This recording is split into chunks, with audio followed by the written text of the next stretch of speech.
Love is the context for everything good.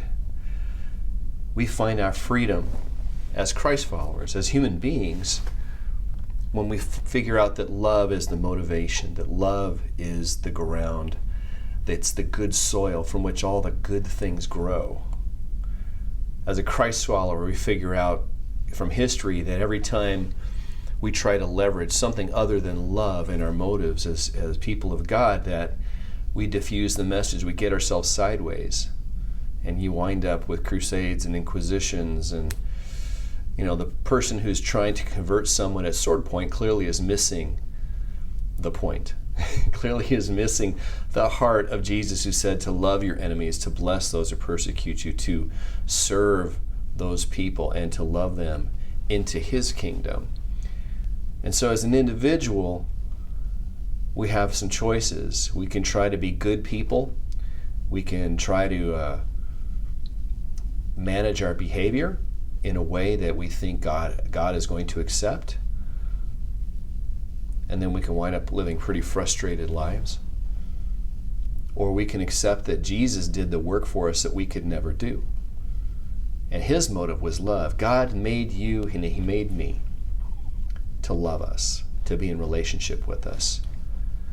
And so if his motive was love in all of creation, to create the good thing that is you and I, then our motive in our relationship with him, to walk in righteousness and right standing with him, is also love. It is the good soil from which all the good fruit will be produced. See, I got tired years ago of trying to be a good boy. It just didn't make any sense. It was just sin management was my operating procedure. And you can do that for a little while, and you can even feel pretty good about yourself, maybe a little too good about yourself, to where the sin management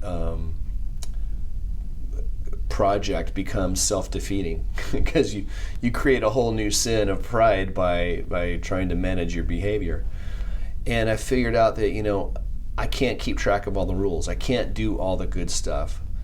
I really want to just be the kind of person that does good things instead of trying to do good things. I've always thought it felt like you take a tree in the wintertime here in Kansas and you take a crate of oranges and you try to slap those oranges and stick them onto the branches to make it look like the tree is bearing fruit, when the tree is really just kind of dead. And the fruit is kind of gross. It's not real, it's fake.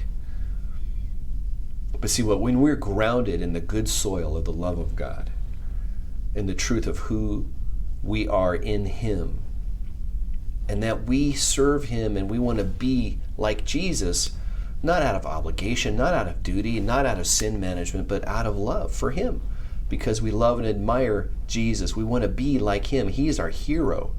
And don't we want to be like our heroes? And when I started to realize that, I found a lot of freedom.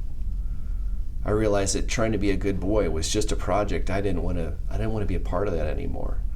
I want to get closer to Jesus.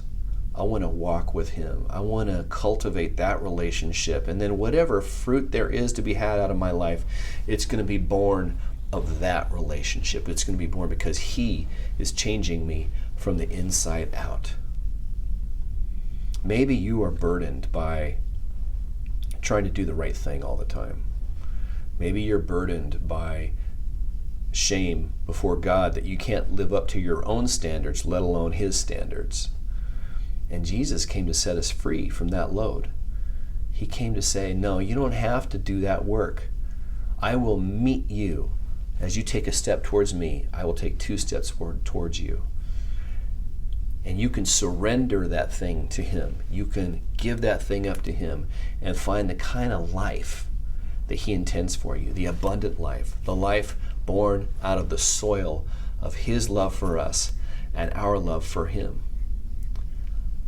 Love is a context for everything good, everything lasting, everything that's sustainable, everything that is all that is good and prosperous and fruitful in human life. God wants us to thrive. And the only way we're going to thrive is if we're grounded in his love. And just to love him the way he loves us. To love God and to love our neighbors as ourselves. That's what he calls us to do. That's the mark of the Christ follower. It's not sin management. It's not whether you do or do not do a certain set of things. Those things come, the behaviors follow the relationship. It's not the other way around. We don't have to earn his love. We have his love.